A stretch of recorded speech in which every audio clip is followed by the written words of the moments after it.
and this is our plan of attack. Banks have become an essential threat to our democracy. So consider this justice. Thank you for listening to Revolution Radio at freedomslips.com, the #1 listener-supported radio station on the internet. Please help support this station so this battle can continue forward. Revolution Radio!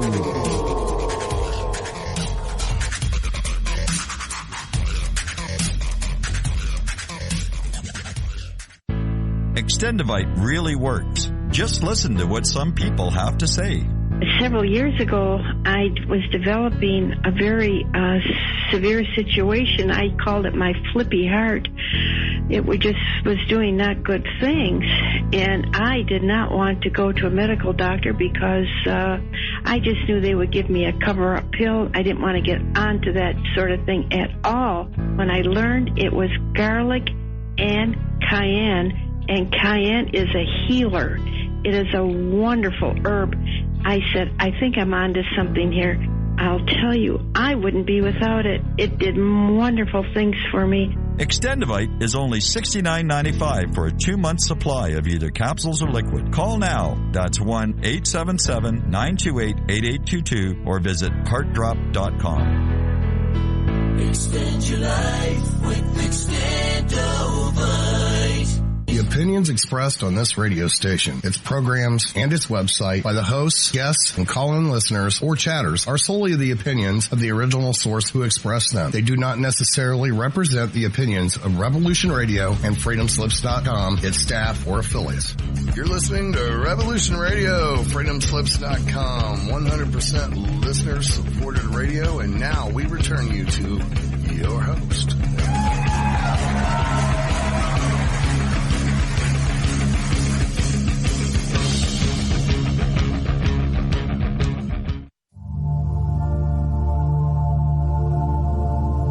Welcome to Sacred Matrix, a divine paradigm of love and universal consciousness, with your host, Janet Kira Lessin and Dr. Sasha Lessin. Together, we transform the world. And now, here are your hosts, Janet Kira and Dr. Sasha Lessin.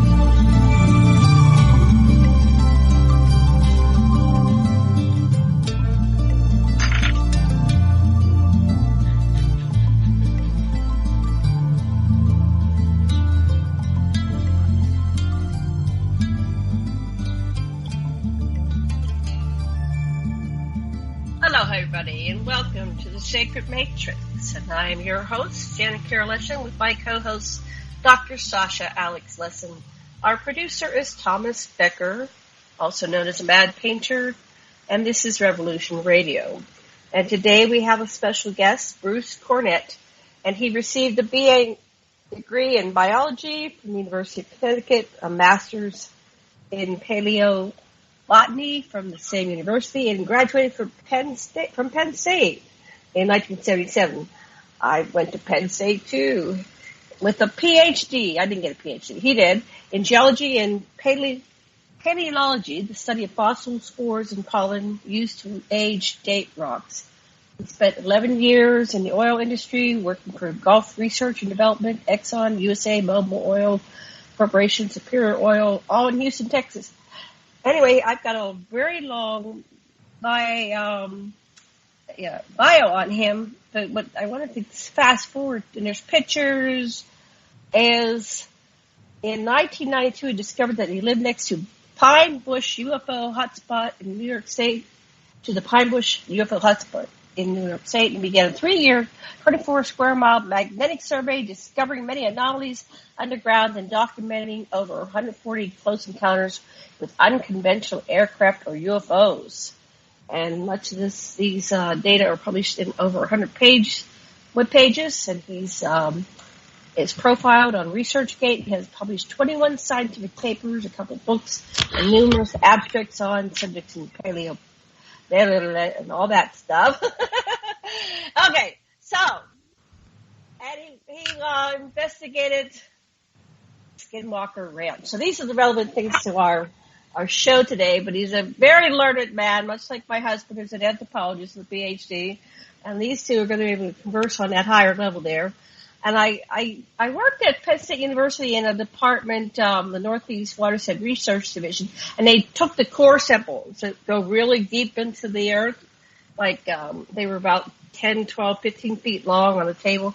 You might have been in that department since you were at Penn State. Okay, before I bring on our guest, Bruce, Dr. Sasha, are you there? Aloha, everybody. Yes, Go aloha. Ahead. Thank you, Janet. You can stop talking for a minute. Thank you. Sure. So, today is Father's Day. I would suggest to the listeners that you picture either your father or somebody who was like a father to you, because this is Father's Day, and see if there's something that you would like to, even if they're deceased, there's something that you would like to communicate to your father or father figure from your heart on this day. And you can even imagine that you are your father. If he's passed on, he's learned an awful lot. And as the father, reply to your child who's wishing you a happy Father's Day. And as yourself, tell your father or father figure what you appreciate about him. Just feel the feelings as you do that. That's the spirit of Father's Day. Thank you, honey. Yeah, happy Father's Day to all the fathers out there. So blessings to everybody. Okay, Bruce. Welcome to our show. I'm sorry I massacred your bio. What would you like our listeners to know about you, especially in terms of your research into what's going on in the ufology field? Okay. You can hear me okay, right? Oh, yes. Coming through loud and clear. Okay. Excellent. Well, I got involved in studying this phenomenon near Pine Bush, New York, back in June of 1992. It's a long time ago, and I spent 11 years researching it. I was in a very unique situation where I had the opportunity to go out into the field at least maybe once a week, sometimes more. I was living at the time in Red Bank, New Jersey, so it was about an hour and a half drive one way to my field research area. But initially, I started this project when I was living in Middletown, New York, right next to it. And I saw a miniseries on television in May of '92 called Intruders, about a book written by Bud Hopkins and also Dr. John Mack. And I was impressed with the fact that this subject was receiving primetime exposure on television. I'd never seen anything like this before. And I really was naive at the time.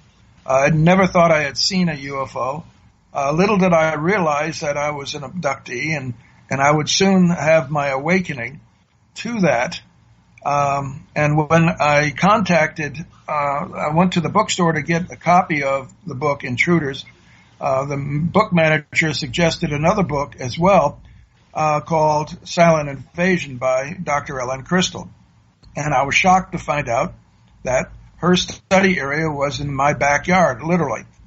And I contacted her, and she told me that I could join her Skywatch group that comes out at night several times a week. And I did, and she picked me up at my condominium, and we went out into the field. And that first night out was quite extraordinary. I didn't know quite what to expect.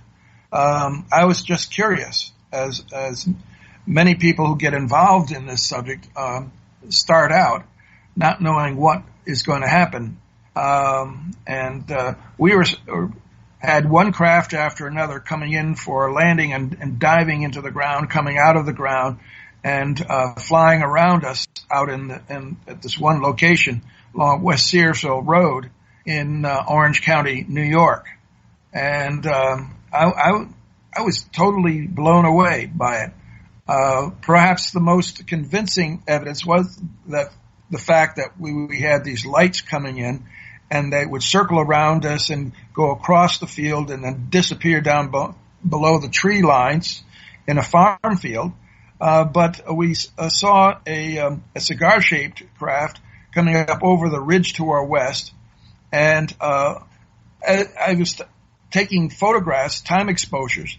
That is what I wanted to do, is try to see if these lights that Ellen Crystal had talked about in her book, Silent Invasion, were real. And so the best way to document that was with time exposures, and that would allow me to distinguish between conventional aircraft and objects that were not following FAA flight regulations, minimum altitude, etc. And we saw the cigar shape coming up over the ridge behind us, and I started at first time exposure. Then suddenly I went to take the second time exposure, and the cigar unfolded wings and tail fins and turned on sound of a conventional aircraft. It literally transformed on film. And we were a group of about 4 or 5 people there next to the wild farm. And immediately, I forget who said it, but he said, "No way!" And he goes running towards his car. And Ellen turned to me and said, "Grab your camera. We're going to go after it." And I'm saying, "What? What is going on here? What did I get myself involved in?" I jumped into the back seat of a car, and we sped off down this farm road to another road and turned left. And I was hanging on in the back seat as best as I could. I hadn't had time to put on a seatbelt. And we were chasing another car down this farm road. And suddenly the other car stops in the middle of the road, and we stop behind it. And Ellen says, "Get out." And so I got out and looked up, and there this object was that we were chasing above us. And it stopped in midair. It rotated 180 degrees, turned around, it came flying back over us, and there was a high cloud cover with a full moon behind it, so it lit it right up. We could see it very clearly. It looked like an all-black Boeing 707 as it flew back in the direction from which it had come. I was convinced at that point, this is not conventional. This is not man-made. And I kept on coming out into the field with Ellen time after time, going to all of her locations and photographing dozens of craft that would literally come to us and put on performances in the night sky. So that's essentially what my 11 years of research is about. I have a book coming out called Unconventional Aerial Phenomena in the Hudson and Wallkill River Valley, New York, which will document all about the 141 encounters that we had out in the field. Right. Can you hear me on this? Go ahead, Sasha. How can you tell whether it's a hologram, someone playing with lights, or a craft? Well, we really couldn't. All we were trying to do is document what we were seeing and catching it on film and studying its the light pattern that it was producing, and the trying to understand what it was that we were seeing. One of the things that I was able to document, largely because whoever was doing this was trying to educate us, and I found over the time that the craft were trying to mimic and copy the conventional aircraft, because we were about 9 miles from Stewart Airport on the other side of the valley, and to our south there was a public airport, Orange County Airport, and we needed to know exactly, if these were not conventional aircraft, what were they? And as far as a hologram, if this was just a hologram, you would think that they would be capable of producing an image of a conventional aircraft, but they weren't. On top of that, all the lights we were able to document with my photographs were plasma lights. I used at times infrared film to see the heat signature of these lights, and they're extremely bright and produced a lot of heat energy. And this is not what conventional lamps do. Right. That's very convincing. So, and on top of that, we were able to see them craft as they got close and flew right over our heads. And many times they were triangular craft. And we found, to our amusement, that they are trying to mimic the navigation lights of conventional aircraft.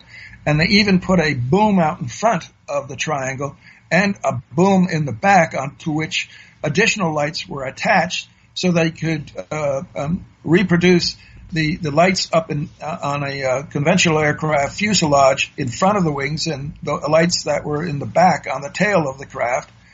And yet when we got the pictures back, you could see in many cases quite clearly the shape that it was just a triangle.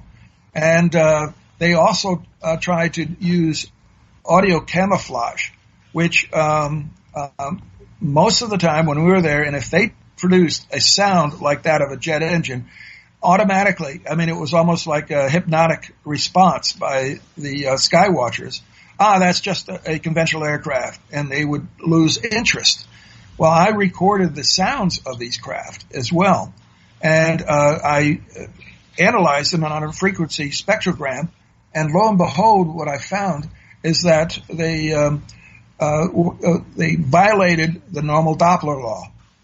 And I'm sure you're familiar with Doppler, with all of the radar now detecting storms, use of Doppler effect.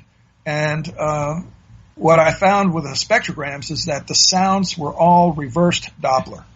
In other words, instead of the frequency of the sound increasing as the craft approached the microphone, it decreased. And as it moved away, instead of the sounds decreasing in frequency, the sounds increased in frequency. Not only that, but the spectrograms showed that the sounds were synthetic, as if made by a music synthesizer, because they were composed of as much as 12 separate frequencies, all grouped together. And so it was quite clear that we had something that was quite anomalous. On top of that, if a conventional jet were flying towards you, you wouldn't hear it until it was, or very little would you hear until it was almost on top of you.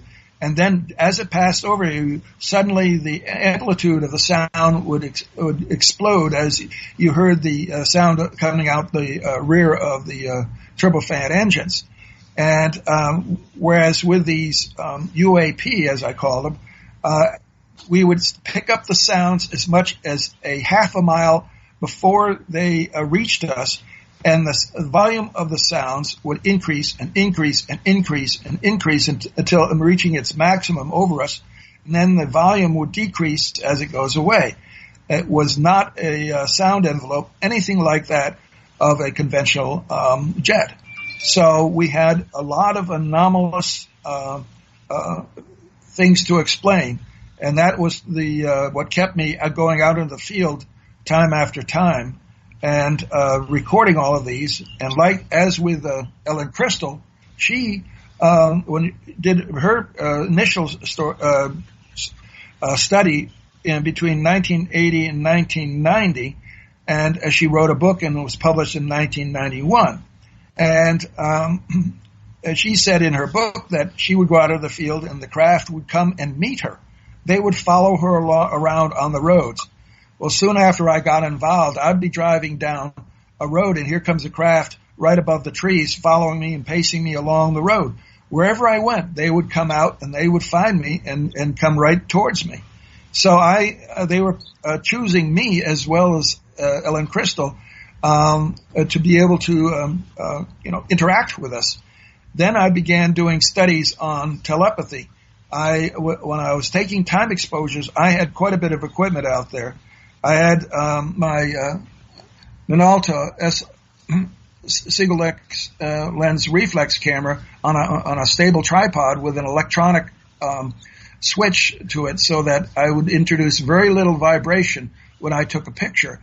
And I switched to the electronic system after I had been using a mechanical system, initially, and I saw that when I would open the shutter, the lights that I was viewing would do some oscillations. And I thought that this was vibration in the camera. Well, soon found out with the electronic switch for the shutter that it was not my camera that was producing these oscillations. And and it was almost routine. Every time I would take a picture, even if I was taking a series of 3 to 5 pictures in a row, at the beginning of each image of the lights would jump around and produce what I call a tail, would jump up and then come back down and then oscillate like a wave, and that would be dampening. It would take as much as 5 to 10 seconds for the oscillation to dampen and disappear. And I thought this was really wild. I said, well, maybe they are watching me, with night vision equipment. So I tried to be very careful with not saying anything, because I initially, when I was taking pictures, I would have a pocket recorder, a lavalier mic. I would have an indigo watch on. I would have a notepad in my hand with a pen, and I would be operating the switch on the camera.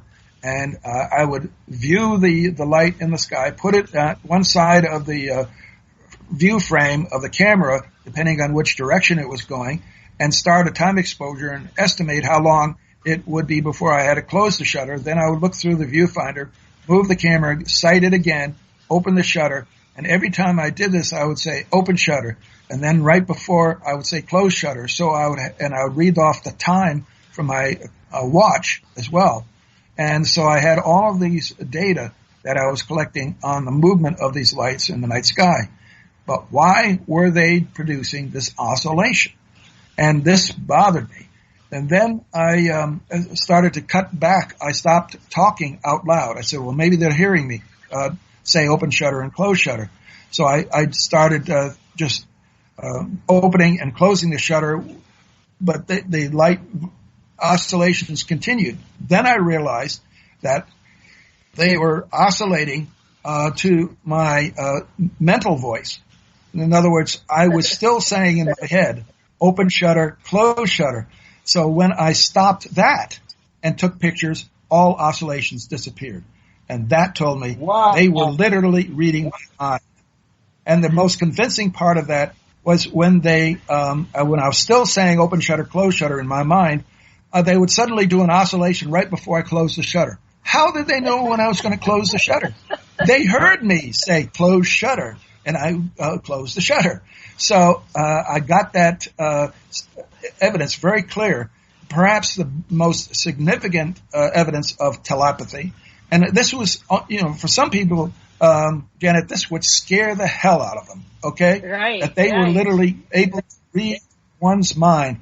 Well, we had the opportunity on the 10th of May, 1994. Ellen was contacted by a Japanese film crew that wanted to do a story on her, and they wanted to shoot stuff from the air. So they hired a helicopter pilot to take their cameraman up, and they wanted me to direct them and where to go and when we were above the valley. Well, we circled around the valley. We started off near Middletown in a small airport, then headed over to Seward Airport, flew around that, then came back across the valley, across the Wallkill River, going west, and we passed over Walden, New York. And as we were going towards the west and towards the Shawangunk Mountains, I wanted to photograph an area, a specific area. So I was sitting between the pilot on my left and the Japanese cameraman on the right, who was strapped in. The door on the canopy of the helicopter, which was a MASH type of helicopter, was taken off so he could hold his camera outside of the canopy so he wouldn't be filming through it. But I was stuck, right in the middle of the canopy. Fortunately, there was not very much, if any, distortion by the canopy, and I was taking pictures there. And I held my camera up. I had my finger on the shutter button, and I was waiting for us to get close enough to frame the area that I wanted to photograph as we were flying towards it at about 1,000 feet. And all of a sudden, as I went to push the button, I had in my head this voice saying, "Wait." And it startled me. I looked at the pilot. He wasn't talking to me. Looked at the Japanese cameraman. He wasn't talking to me.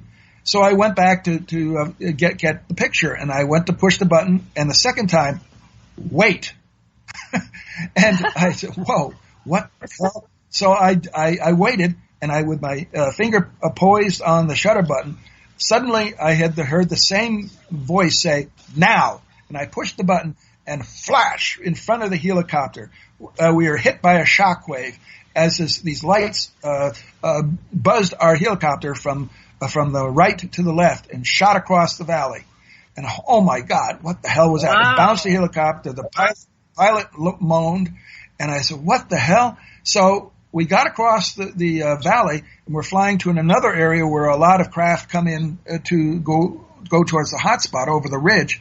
And as we were following the ridge going north, I went to take another picture, and I was framing the area, and suddenly I went to push the button and got another "wait." So I waited, and then I got a "now." So I pushed the button "now," and flash, in front of us, another craft sped from left to right in front of us, about 300 feet away, and the shockwave silently, no sound. And the shockwave bounced the helicopter. We traveled about another a mile, and we're near the horse farm, Alnoff Horse Farm. And I went to take another picture of the horse farm, and "Wait, okay, now." And I pushed the button, and bang, we were flashed again. And when I got the pictures back, Janet, in each one of them, there was this craft, this tetrahedral-shaped craft, all lit up by plasma lights around it, defining its shape. My camera was set at 1,000th of a second. So, I was able to estimate the width of the craft and determine that it was traveling over 5,000 miles an hour without any sonic boom. Wow. And it was a weird shape, of a distorted or elongated tetrahedron with a triangular back and a pointed front with two bright plasma lights up front at the point of it, which were breaking up the air so that it wouldn't form a compression wave or a sonic boom. And then there were these dozens of small lights around the triangular back of it that were moving relative to one another and acting as rudders on the back of the craft, which were allowing it to change direction. So this was quite spectacular. And I've never seen any photographs taken by anybody similar to that. But you have to ask the question, why did they do it this way? Well, nobody wanted to believe that they had telepathic capability and could talk to us, communicate, and read our minds. How do you take a picture of a bullet coming out of a rifle without knowing when that rifle is going to be fired? Right. You have to know precisely when it... This ties in with what Grant Cameron's been saying, and we got some feedback here. We'll just bear with it. He said that he doesn't believe that any of the ships have been shot down, at least the ones that are operated by these intelligences, because they know what we're thinking before we think it. So there's no way they can get caught off. They were caught off guard, so they can't be. So the theory is that he may be right. They're delivering these craft to us intentionally to help us to reverse engineer them and to feel safe in taking them. So if we delivered them, people might be reflected. So that they're bringing these crafts and pieces of craft into their facilities like a bunch of Trojan horses. Okay, back to you. Exactly. You are absolutely correct that these are gifts given to us, and they're not with containing the vital information that we might need, just enough to be able to whet our appetite and lead us to think that we actually can shoot them down. Therefore, they're not as much of a threat as we might have originally thought, right? Right. Yeah, it's all to pacify us poor, stupid humans. So you're having this intelligent communication with extraterrestrials, and they're like, I just had, who was it? Kevin Briggs, same thing. They'll communicate to him, and he'll say, if this is true, that street light out, they'll make it go on, and they'll make the street light go on, and then they'll tell us some more things, and they'll say, well, then make the lamp go on my desk, and they'll make the lamp go on his desk. So this is fascinating. You're having this. Now, I had this level of communication too, but it's so delightful that other people are, especially something as blatant as that. So they're appearing, they want you to, it's like, come out and play with us, take pictures. Now, where do you have these pictures? Do you have them on a website? Yes, and another thing I need to point out is that my study, when I started out, I had the idea, or basically what was being promoted by other humans and skywatchers, is that these craft were coming from outer space from another planet, right? That they were truly extraterrestrial. They were not from Earth. But what I found out in my 11-year research was studying this hotspot and the craft disappearing into the ground and coming out of the ground, and with Dr. Ellen Crystal describing times when she was out in the field and suddenly a hole would open up in front of her and air would come out of it, that they had the capability of creating tunnels through solid rock wherever they wanted, so that their ships could pass through those tunnels into their underground bases. In other words, they were literally living under the ground and not on the surface. And based on the archaeological evidence for the hotspot center, it became clear that the Native Americans were worshiping these spirit lights, or probably thought they were spirit lights coming out of the ground and going into the ground. And they built a huge sweat lodge with an unki right over the top of the base. And that's why the evidence that I have that they had been there long before humans were even on Earth. So who's the extraterrestrial here? Well, there could be all the above. It could be all the above because, they have, there's a story that there's a ship under the right, it's called the Sphinx, and that goes back to Sumerian. And then the Montauk Project, they said that they have a craft underneath the earth, but it doesn't mean they're just inner earthers. They are, beings that come and go from the earth, but they can go inside the earth, they go under the water, they go wherever they want to. That's why they can have bases on the earth, and humans don't have any idea they have bases on the earth because they can't see them. But that explains a lot of things. It really does. That's great research you got there. Right. One of the things my discoveries out there, I started in 1992 a 24 square mile magnetic survey. It took me 3 years to complete with 1,800 stations around Pine Bush. Ellen Crystal said that she thought that they had an underground base, and I said, well, if I go out and do a magnetic survey, I would be able to detect underground anomalies. Boy, did I detect underground anomalies. And this essentially proved her theory. But one of the things I found, which was right where we all started, and I have no doubt in my mind this was more than just coincidence, that she targeted the Jewish Beth Hillel Cemetery along Route 54 between Walden and Pine Bush, New York. And because of the craft, she would go there to watch what was happening in Skywatch and with other people. And these ships would come out and fly over us.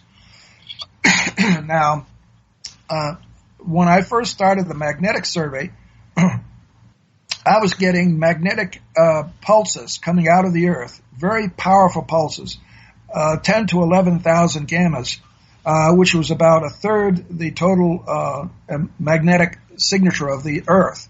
And they were pulsed every about 10 seconds. And wherever I went with that magnetometer, my first day using it, I was getting these pulses up and down Route 52 and along Albany Post.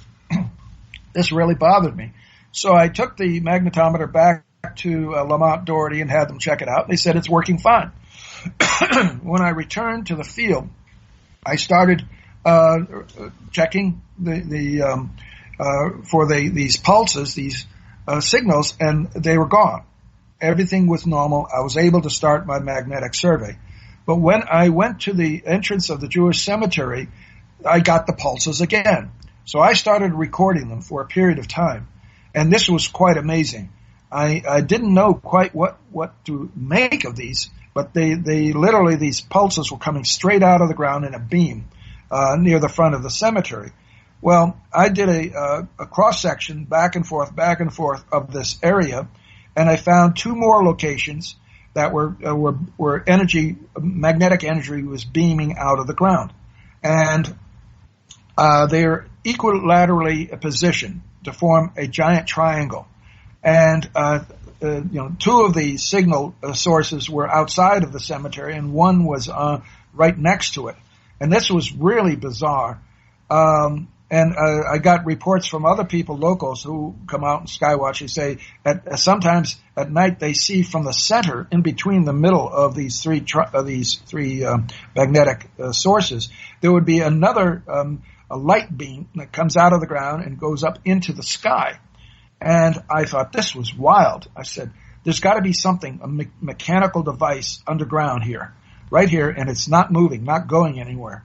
And then I discovered, because of my coming back again and again and again to that same location night after night, that on certain times that I would be there, I found that the constellation Bootes was directly overhead. And I confirmed that. Every time the constellation Bootes was overhead, this object would be firing signals out into space. Now that's pretty amazing, don't you think? Now what is important is I speculate that because this was hard bedrock, okay, this was Ordovician black shale on top of granite, that my magnetic survey revealed a series of mountains, ancient granitic mountains, that were islands during the Ordovician period 420 million years ago, when these islands were sticking up above the shallow ocean in the area. And my speculation was that these ships were mining ships that landed on these islands looking for rare earth metals, because these granites have been shown in mining operations to be filled with all sorts of very ancient, very old minerals that contain almost thousands of different minerals that are found anywhere else. At any rate, finally in 2007, Bill Burns of UFO Magazine contacted me, and he said that the History Channel wants to go out and do a study on this location, because I published my data online about this strange transmitter that was underground, and they want to confirm it to see if that there really is something there. So they hired a company to do a GPR ground penetrating radar survey across one corner of this object, and sure enough, we saw it about 9 feet below the surface, going down to over 20 feet. There's this huge solid structure. So we basically now know that there is this triangular alien probe embedded in black shale that surrounded it when the island sank, and the ocean muds covered it over, and then it was buried even deeper and turned into into solid rock, entombing it. So we have a 400 million year old alien probe on Earth, still sending signals out into space because it's nuclear powered. Yes, we checked it out with Geiger counters, and around each of the sources of signals coming out of the ground, you get above background radiation. So we know this is real. It's not an imagination. And we know that the government is very interested in it, because the locals have seen caravans from the military base show up with men in fatigues coming out, going into the cemetery, digging holes and putting sensors into the ground and then leaving. So we know that they are monitoring this object as well. But the important thing is to know is that, when astronomers say, well, if we can't get to their planet in a reasonable amount of time, they can't get to us. And I'm saying, well, is 400 million years ago long enough, do you think? And just because so coming I would say another far distance doesn't mean they don't stick around here. They could have space missions. They can we be now know all that through the universe. Right. They can travel much faster than astronomers would give them credit. But the important thing is to know that they have known about Earth and have been on Earth for over 400 million years. And that just changes the whole, the rules of the game, doesn't it? It does. We're just one of their colonies, and they come visit us. Sasha, comments, feedback, questions? You're too quiet. Well, it's obvious that you've been directed, not by chance, to communicate messages about, well, first about the reality of the phenomenon, but more than that, for you to ultimately realize that you've been on board and you've been given a duty. And so, what's your mission, man?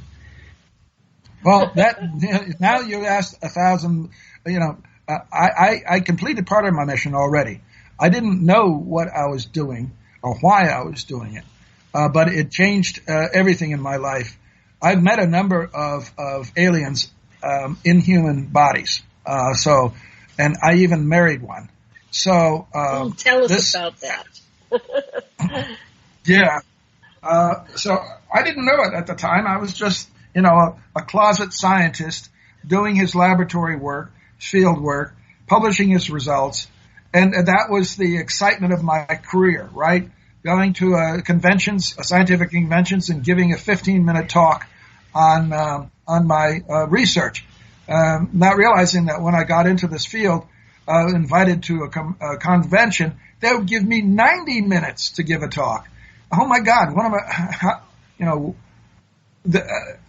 Can I talk that long? But then, of course, most teachers they teach courses talk that much.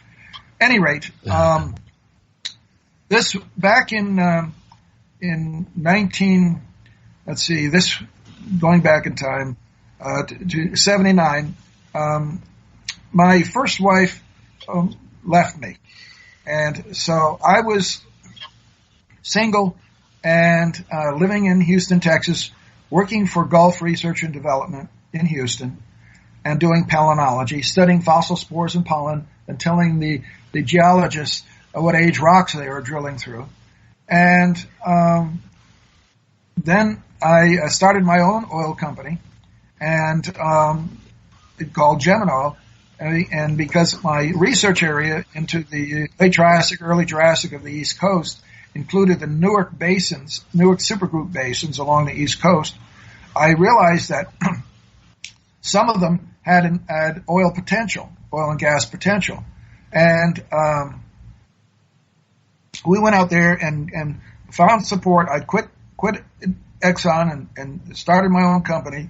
And we went out to to Virginia, to Richmond, and we were drilling 2 wells out there just when the prices of the oil industry collapsed and OPEC flexed its muscle against imports to the United States. And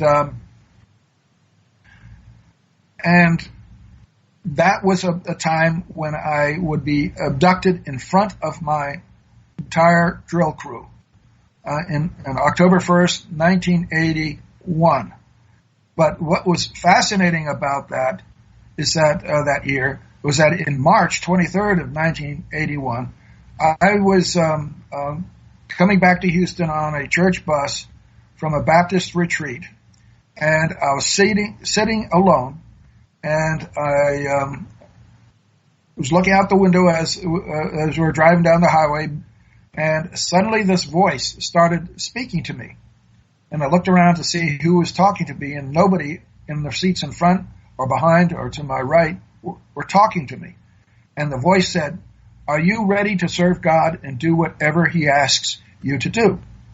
Well, that would be a rather embarrassing situation for me to be in if I said no, right?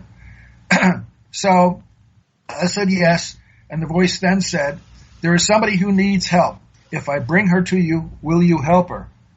And I said, whoa, God is setting me up on a blind date? And I said, "Yes, when will I meet her?" And the voice said, "Before the year is out." Well, didn't think anything more about it. Nothing unusual happened. until 1983. And then I was invited to my dentist's Christmas party. He held an annual Christmas party in his office.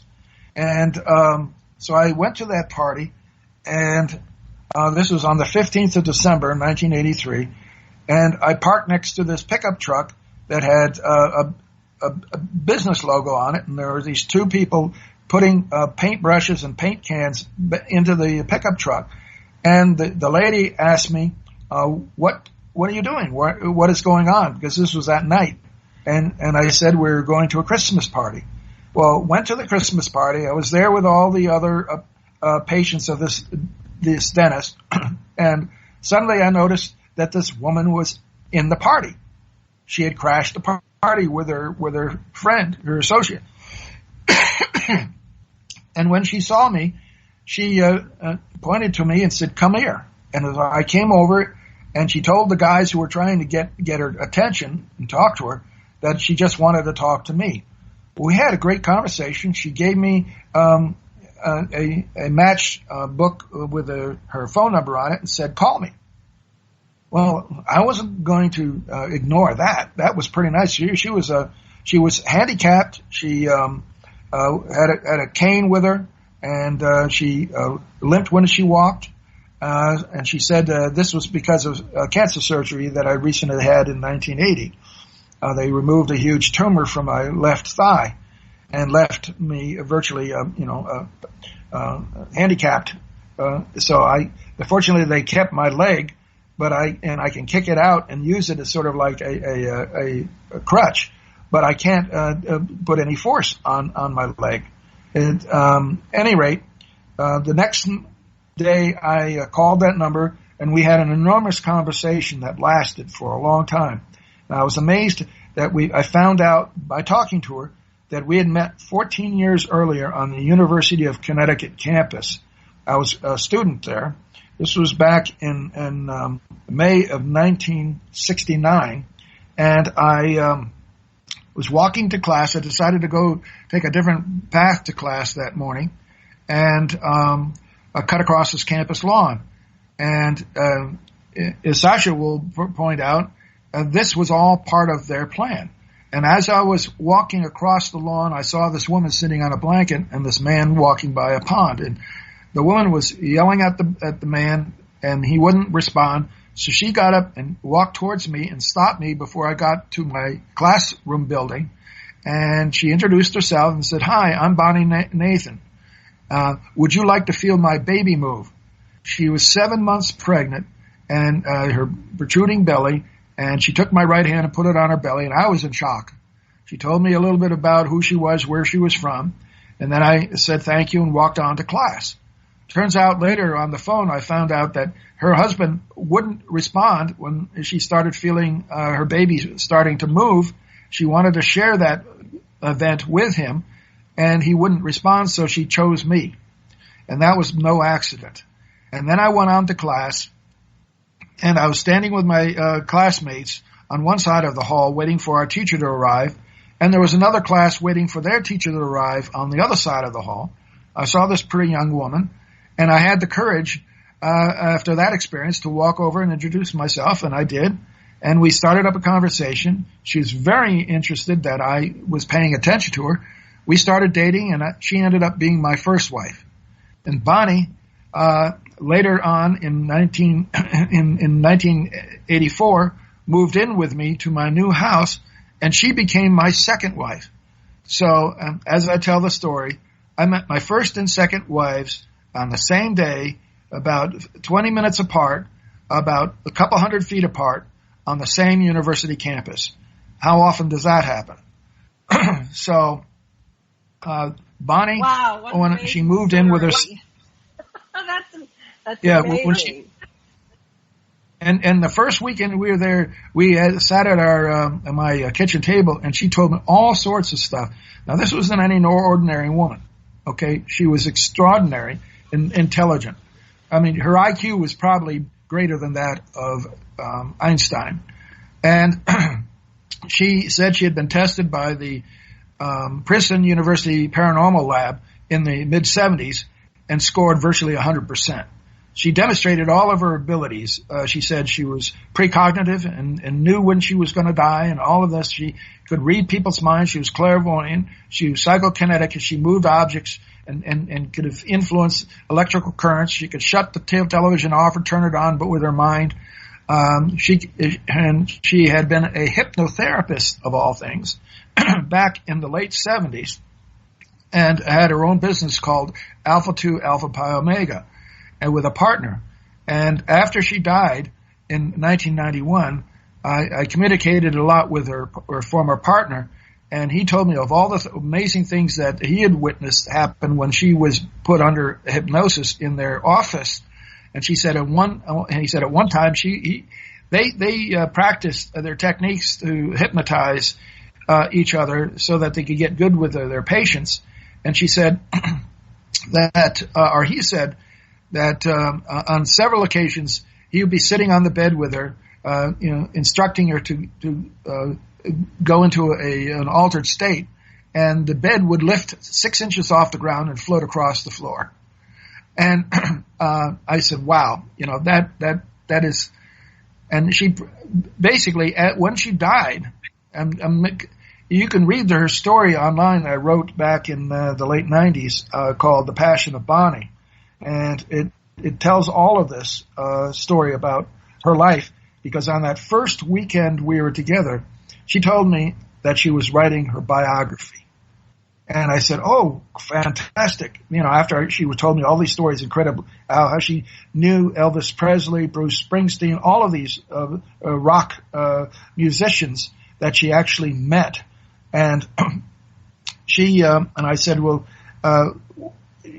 you should write a book about your biography. And she said, I am. And I said, well, did you bring it with you to Houston? She had been flown down to Houston from New Jersey. And that voice in the bus had said, that he will bring her to me, which he did. And, she said, no, I did not bring my manuscript with me. It's in storage in New Jersey. And I said, well, tell me more about it. And this was weird, okay? Because she said, it's divided into 2 parts. Okay. Why would you divide your biography in 2 parts? I thought, well, is the first part about your childhood? And she said, no, it's about my past lives. Well, this was one of the first time as a scientist I'd talked to anybody who claimed to have had past lives. Then I said, is the second part about you? She said, only in part. And I said, okay. And she began realizing that I was starting to really seriously doubt her and wondering what in the hell did I get myself involved in here. And she said, I knew I was going to meet you because I'm precognitive. So I've already written you into the second part as a character. What? Written me into the second part as a character? Then she told me a riddle to prove that this is true. She said, I even encoded your current last name into 4 chapter titles, 2 in the first part and 2 in the second part. But 1 letter in your last name is missing in each part, a different letter, so you need both parts to get the full spelling of your last name. Who tells people this, Janet? Who I think that's hilarious. Really, she's wonderful. Right. And she set me up. And then 4 months later, I got to go to travel to New Jersey to her storage garage. And I asked her, well, where did you store your manuscript? And she said, in the top right drawer of my dresser. When I came home, she said, did you find what you wanted? He said, yes, but I didn't find your manuscript. And she said, well, did you look in the top right drawer of my dresser? And I said, yes, but the only thing in that dresser was a Holy Bible. Oh, wow. Oh, my. She was claiming, and later on, she documented that she was one of the entities, the beings behind the scripture in our all the religions of that came out of Abraham. So we're going to have to go into that in greater depth after the break. We have 2 minutes, but so Yeah, Sasha, what would you like to say to that comment? She's saying that she's an Anunnaki, or at least somebody was behind the Bible. She came back in spirit, and we've been talking quite a bit. She gave me her spiritual name, which is Kahra, which is the spirit of a goddess. And she said she was worshipped by the ancient Egyptians, by Isis and Nephthys. And she said then, after this was in 1993 and 94, that she started opening up to me and what this was all about. And it just it was pretty difficult for me to suddenly discover that I had been an abductee all my life and start remembering these abductions. And I was out in the field having these ships following me around on the country roads and the highways. I mean, for most people, they would just totally freak out. But I was fascinated by all of this.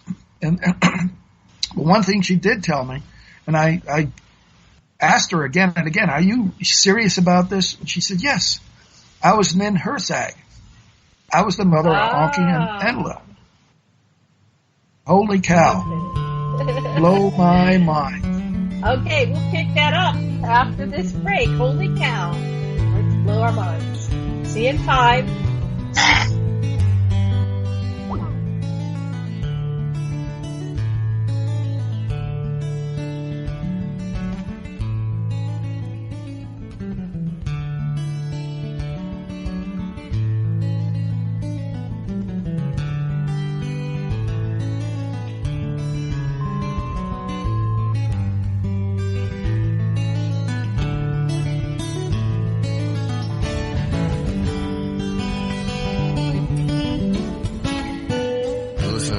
Radio at freedomslips.com. We'll be right back after this message.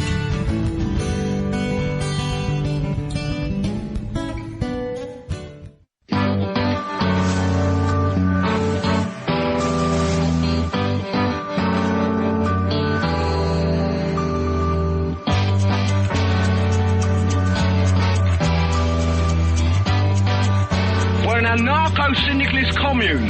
We take it in turns to act as a sort of executive officer for the week. Yes. But all the decisions of that officer have to be ratified at a special bi-weekly meeting. Yes, I see. By a simple majority in the case of purely internal affairs. Be quiet. But by a 2/3 majority in the case of more... Be quiet. I order you to be quiet. Look, you stupid bastard, you've got no arms left. Yes, I have. Look! It's just a flesh wound. I don't believe I've seen such a display of courage, skill, nerve, grace, and stupidity. I'll do you for that. Oh, what? Come here. What are you going to do, bleed on me? I'm invincible. You're a loony. The Black Knight always triumphs. Roundtable Live, Monday through Friday, 1 a.m. till 4 a.m. Eastern Time. Bring your mind, bring your ideas, bring your voice. King Arthur had nothing on us here at Revolution Radio, freedomslips.com. Enjoy your extra big-ass fries. You didn't give me no fries. I got an empty box. Would you like another? Extra big-ass fries. I said I didn't get any. Thank you. Your account has been charged. Your balance is 0. Please come back when you can afford to make a purchase. No. I'm sorry you're having trouble. trouble. Come on. My kids are starving.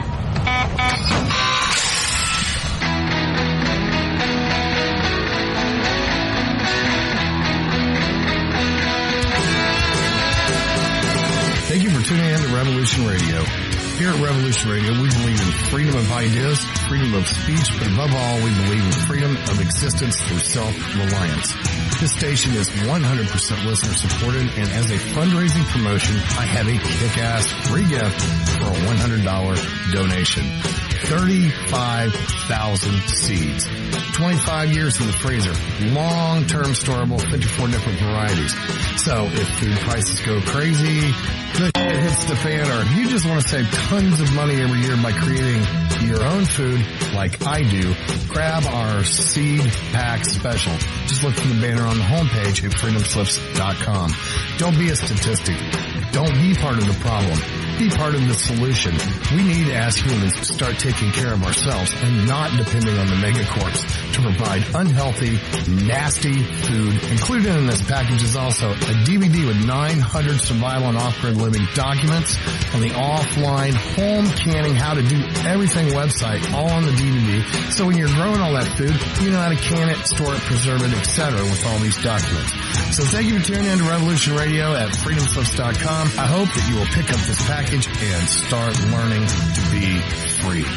Revolution Radio, freedomslips.com, where information never sleeps and freedom is one seed that needs to be planted.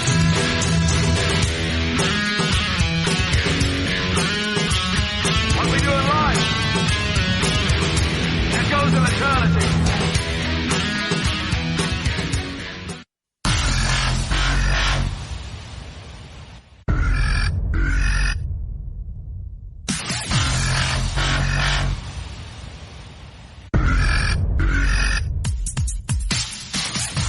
Thanks for tuning in to Revolution Radio. Here at Revolution Radio, we are listener-sponsored and commercial-free. But there still are bills to pay. In order to raise some needed funds to cover the cost, our station is offering a silver special. In the continental United States for a $60 donation, or in Alaska, Hawaii, or Canada for a $70 donation, we will send you an uncirculated 2018 1-ounce pure silver eagle. The $70 donation, the extra 10 is to cover shipping, by the way, outside of the continental United States. When making the donation, you must put Silver Eagle promo in the notes on the donation. And thank you for tuning in to Revolution Radio at revolution.radio and freedomslips.com. Without you, there is no us. Revolution Radio, where information never sleeps.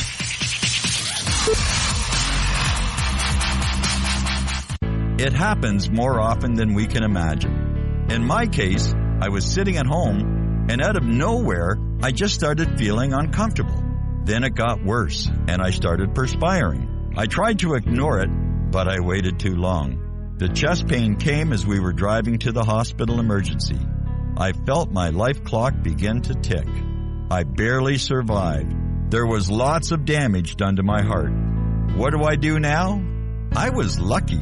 I took a leap of faith and tried a 7-herb formula with hawthorn, garlic, cayenne, and more called Extendivite. Herbs have been used for thousands of years to keep us healthy. If you're not using Extendivite as a preventative supplement, maybe it's time to start. To order, call 1-877-928-8822 or visit heartdrop.com. Extend your life with Extendivite. The opinions expressed on this radio station, its programs, and its website by the hosts, guests, and call-in listeners or chatters are solely the opinions of the original source who expressed them. They do not necessarily represent the opinions of Revolution Radio and freedomslips.com, its staff, or affiliates. You're listening to Revolution Radio, freedomslips.com, 100% listener-supported radio, and now we return you to your host.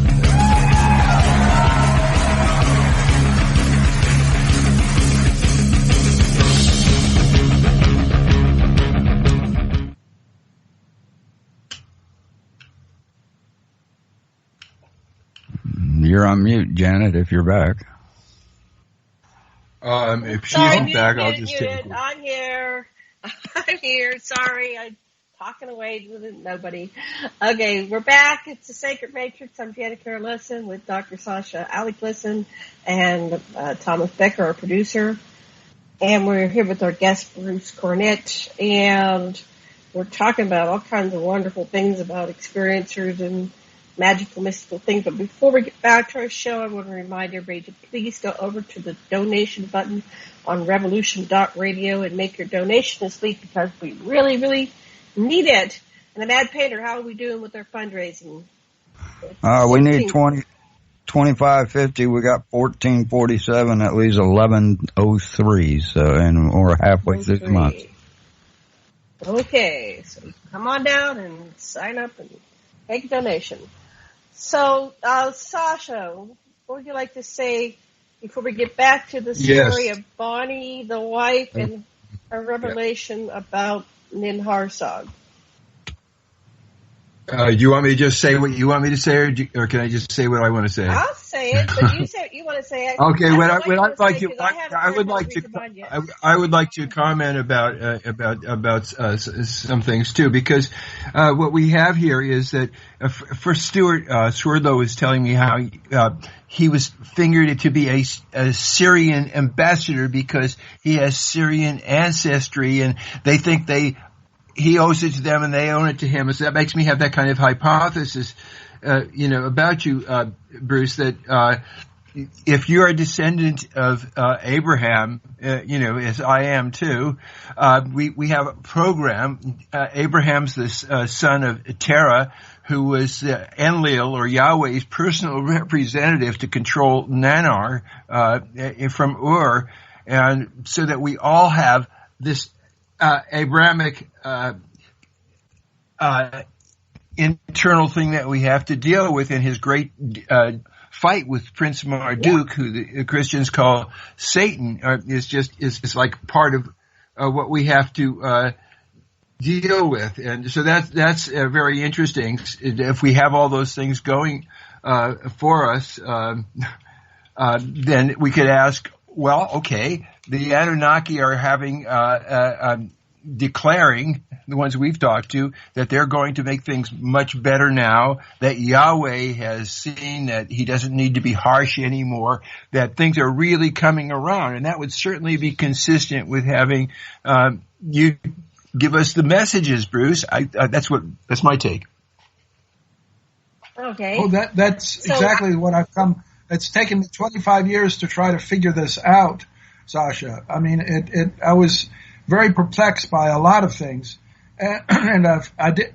It wasn't until I started studying the Christian Bible and then studying Hebrew that I began realizing the connections to all of this. What I didn't say originally the last hour is that when I first met Bonnie, she started calling me a nickname. She called me Bar, and I said, "Well, why are you calling me Bar?" And she said, because I love teddy bears, and with my southern accent, bears sounds like bar. Well, I accepted that explanation. And then after she died and she came back to me, and that is described in The Passion of Bonnie, how she came back to me, and how she determined where she was going to be buried and when she was going to be buried. And I had to break the mold about what was going on, but essentially I knew she was the one who was talking to me because she would always refer to me as Bar. And do you know what Bar means? No, what does Bar mean besides bear? It's Aramaic for son. And she told me, I am her son. Well, all humans are her children, right? Yes, that's right. She is the mother of humanity. So I would be her son. Like you would be her son. And that's so beautiful. In the Jewish tradition, you always have mitochondrial DNA, and you belong to the clan of your mother. Boy, that's so right on.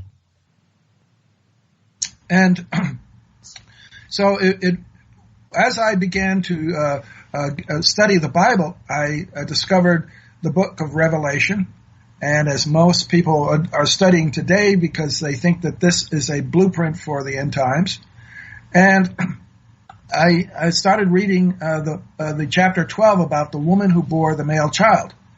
Now, Bonnie had told me some amazing things that happened to her during her, before her first marriage and during her marriage.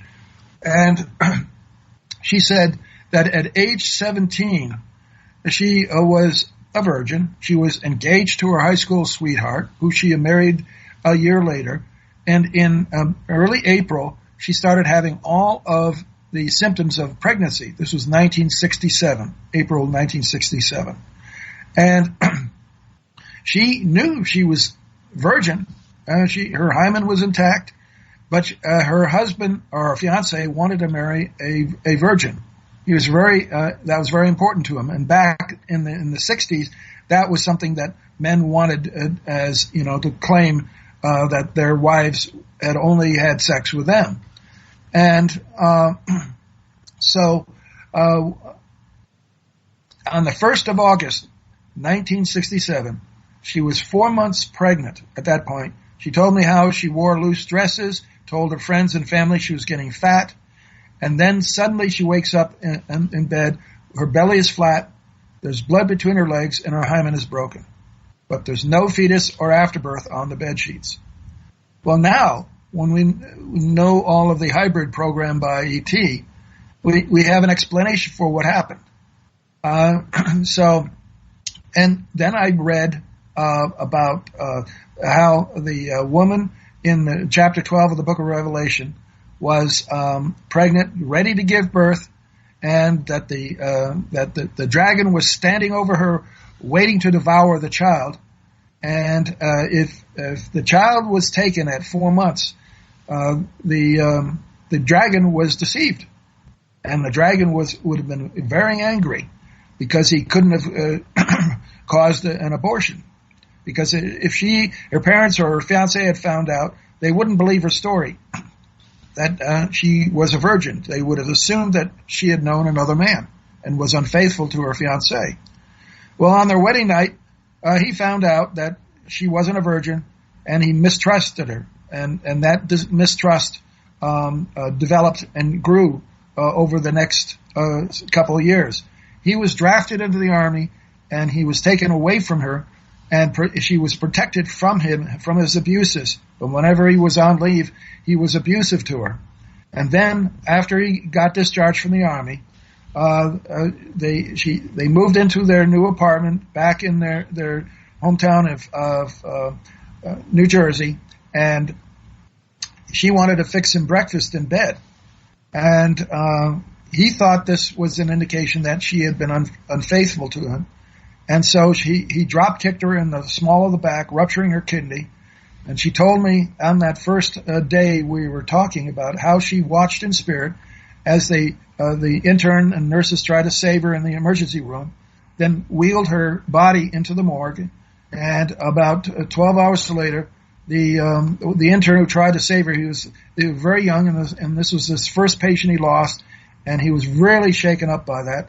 And he went to the morgue and started praying for her, standing over her body. And she was watching this and hearing his thoughts, she told me, and he started to cry. And she said, I could not bear to see him cry for me. So I re-entered my body and I reanimated it. I brought it back. And I woke up with a mortuary tag on my toe. At that point, I was listening to this conversation, and I was really beside myself. I said I had made a commitment to who I thought was God, that I would help this woman, so I couldn't back out at this point. This was way gone too far for that. I had to stick this out. And so but the date she told me that this happened was very prophetic. She said it happened on the 12th of January, 1971. Okay? Now, that later on, reading the Book of Revelation, it has two periods of protection. The first period lasts 1,260 days. The second period lasts for times and a half a time, which, according to the information I had, was 7 years. Bonnie moved into my house on the 12th of January, 1984, and she died on the 12th of January, 1991. So she died on the 12th of January that ended her first marriage, and she died on the 12th of January that ended her third marriage. So these periods of time matched, and I found out that I was the earth that swallowed the flood that came out of the serpent's mouth that tried to carry her away. And if you read The Passion of Bonnie, you'll find out exactly why they were trying to carry her away, extradite her back to New Jersey for false accusations of a crime, and how I, with my lawyers, blocked that and prevented that from happening. So I literally saved her and helped her to fulfill biblical prophecy.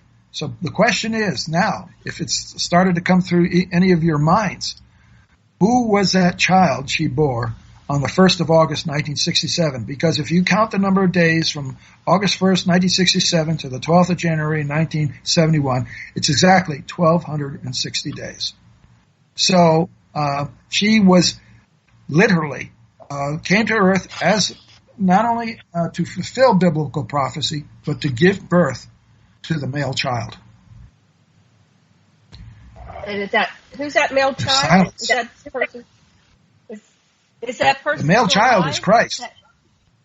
It's Christ. So yeah, in October 23rd, 1994, I met him and his twin sister. Bonnie was born a Gemini, and her belly grew very rapidly because she was carrying two fetuses, a boy and a girl.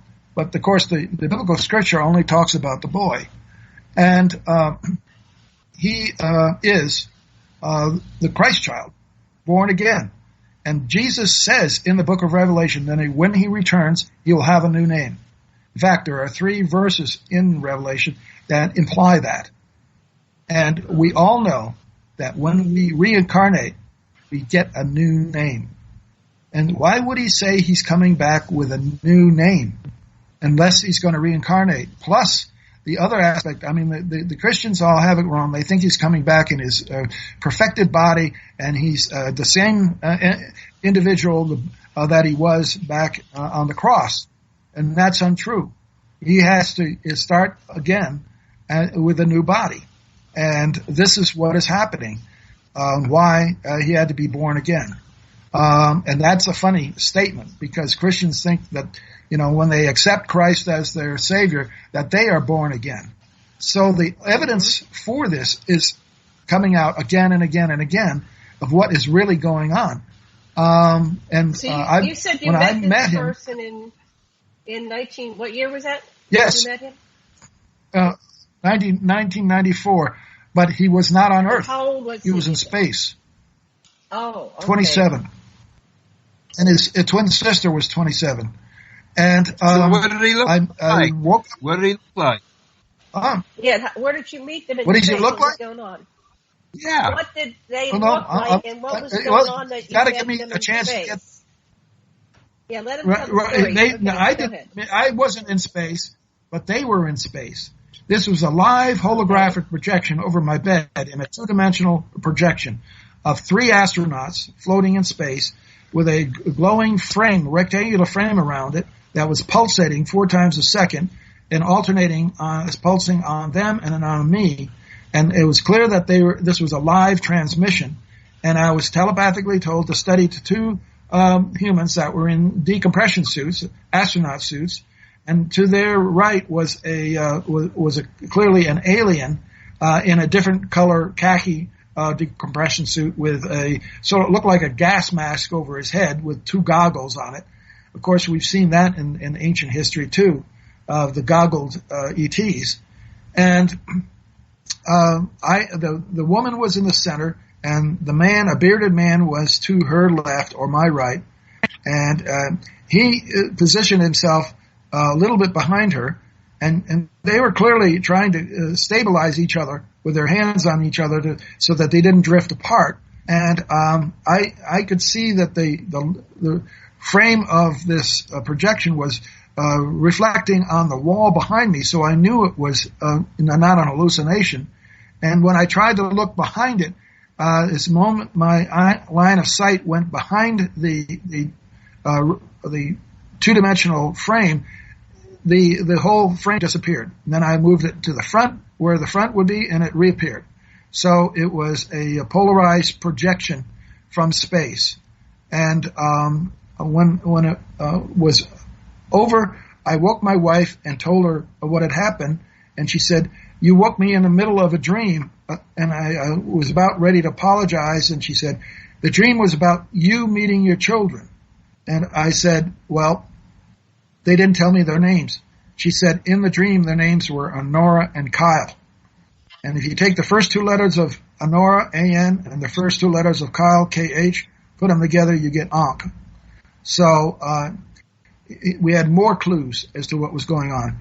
And my wife was very distraught by this. At first, she was very excited for me. but then began to think that I might be losing my mind. Well, this happened on Saturday morning, on the 23rd of October. On 2 days later, she was coming home from work on the bus from New York City. We lived in Red Bank, New Jersey, and she had a window seat, and she sees this reflection of this beautiful woman in the window. She looks to see who's staring at her, and nobody matches the image that's in the window. And then suddenly that image started to talk to her telepathically, and she said, "Hi, Pat. My name is Nora. I'm your husband's daughter. He is not going crazy." And she was freaked out, and she came running into the house and screaming and hugged me and said, "You're not going crazy. You're not going crazy. I saw a Nora. I met a Nora. I believe you. I believe you." And holy cow, that was something that's just amazing that happened. Well, then, like Dustin Hoff, like in the first the Close Encounters of the Third Kind, where there's this image of the Devil's Tower that I had this image in my head, this thought in my head, that I had to go to Princeton University, and Princeton keeps on coming into this picture again and again and again. It's really bizarre. But of course, Princeton was named after the Prince of Peace. And to look for a picture of a Nora. Well, I went there and I looked through 3 years of yearbooks trying to find her, and I knew her approximate age from what Bonnie was telling me when her pregnancy ended, and I looked through 1990 and I couldn't find her. Then I looked through 91 and I said, well, I'm about ready to give up, and I got this thought, no, look one more year. And I looked in 92, and there her picture was of a Nora. Turned out that she went, after she graduated in 1990, she went to Italy, to Rome, to study classical literature. And but her name in the yearbook was not Honora, it was Tamara. And her birth date was 33 days before that of Tamara and Kyle. And she was born to a surrogate mother in Ohio. So I made up a plate of pictures of women from her yearbook, a photo lineup, and showed them to my wife when she came home. And I said, are there any pictures here that look familiar? She looked through them, and when she came to the picture of Tamara, she immediately put her finger on it and said, I will never forget that face. And I said, this is a picture of the woman that you saw reflection in the window? She said, yes. And I realized that Honora and Tamara were identical twins, born to two different mothers. How the hell does that happen? Naturally, okay? So I realized that I had this opportunity. Wow, if I can meet Tamara, and I've only been able to talk to her on the phone once. I've written to her and she's not responded. But if I could get her to submit a DNA sample, we could find out if she is my biological offspring. And wouldn't that blow everybody's minds? And that's probably why it has not happened yet, because it's not supposed to happen now. This is too potent a piece of evidence that those in government don't want the public to know, because it would just undermine all of our religions. So there you have it. But wow. Oh, by the way, when I said take the first two letters of Honora and Kyle, put them together, you get Ank. Well, since Tamara was born first, if you take the first two letters of her name, which is T-A, and put them with N-A, then K-H, what does that spell? Tanakh, the Hebrew Bible. So this is getting very, very involved with our religions under Abraham. And that all goes back to the Sumerians. They haven't left Earth. They've become us. They're here, working among us. So Bruce, forgive me, I got lost in the conversation. Now, sorry, how did these children get created?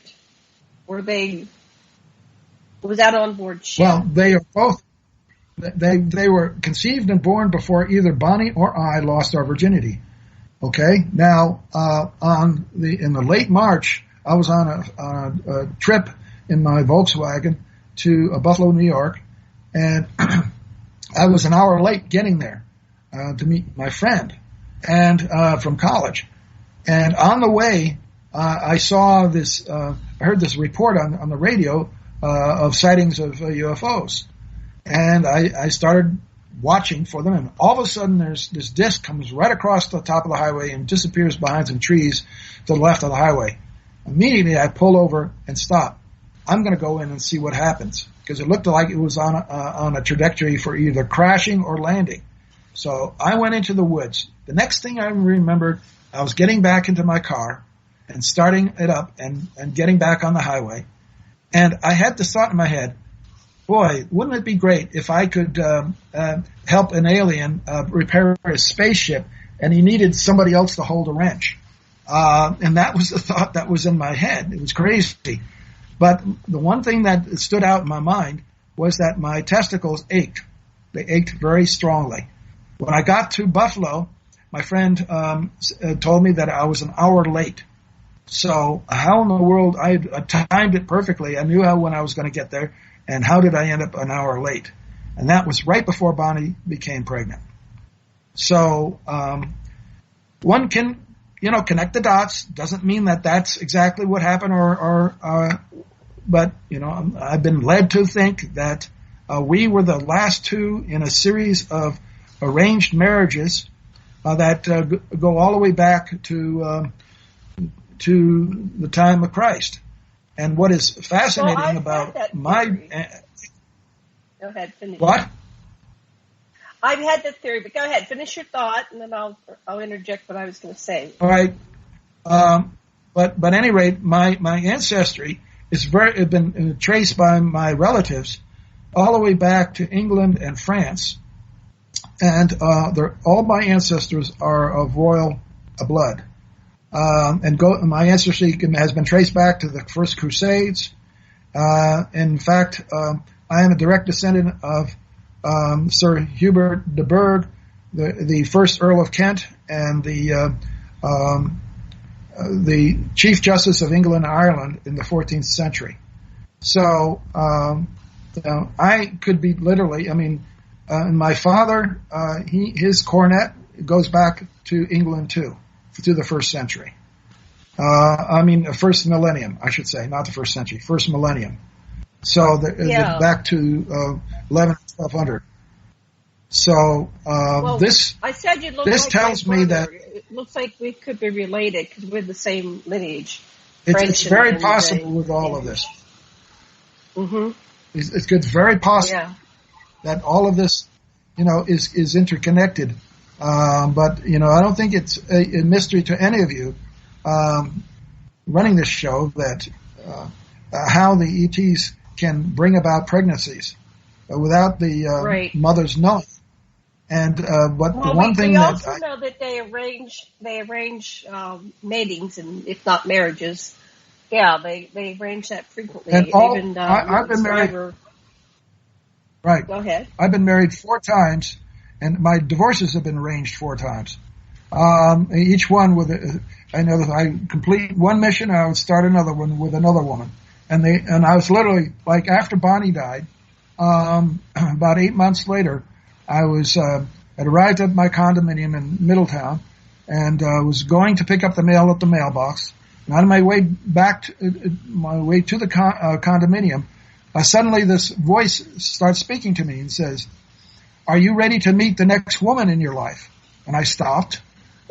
Whoa, that's direct. And I thought about it, and I thought, yes. Then the voice said, "Will you accept the woman we have in mind for you?" I said, "Oh boy, not another blind date." I said, "I want to see this woman this time." So I was a little bit more aware of what was going to happen. And suddenly, out in broad daylight, right in front of me, I was standing on the sidewalk, a portal opens up right in front of me with a wavy, glowing brown rim. And I'm staring into another dimension of a kitchen, an all-white kitchen. with modern facilities, modern appliances. And sitting at a round kitchen table was this woman. And I thought that she was a little bit too far away for me to get a good look at her. So immediately I felt my spirit being pulled out of my body. It passed through that portal, and I was floating over her head. And when I got a good look at her, and I thought, okay, I've seen enough, I felt my spirit being yanked back into my body. And I saw the portal close. That was on Friday, about 5 o'clock, 6 o'clock. On Monday, I'm going to work. I'm walking down the hall, and a colleague at Lamont-Doherty Earth Observatory comes out of her office, and Connie sees me and says, "Oh, Bruce, I'm so glad I caught you. Can I ask you a personal question?" I said, "Sure." She says, "Are you dating anybody?" I said, "No." She said, "I had a wonderful conversation with an old classmate from Brown University and realized that the two of you have a lot in common. Can I play matchmaker?" I said, "Sure." So, but I said, "I would like to talk to her on the phone." She said, "I'll have to ask her." And so the next day I saw her, and she says, "Yeah, I talked to her, and she gave me her phone number, and here it is, and you can call her." I called her, and boy, did we have a lot in common. Then we decided we were going to bypass Connie. She wanted to bring us together at her place.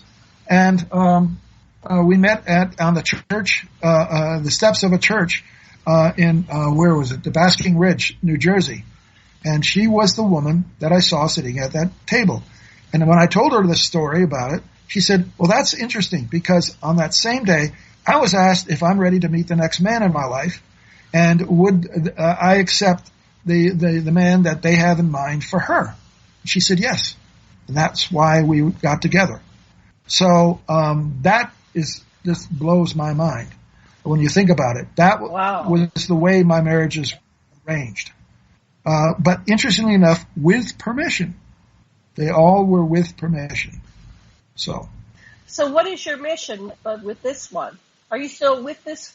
Now, what's the name of this? Well, Bonnie asked me. Person? Yeah.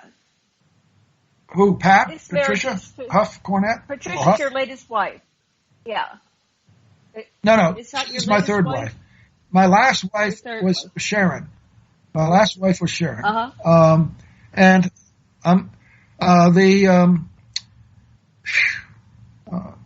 Patricia was also told me that she was an abductee. In fact, my second, third, and fourth wives were all abductees.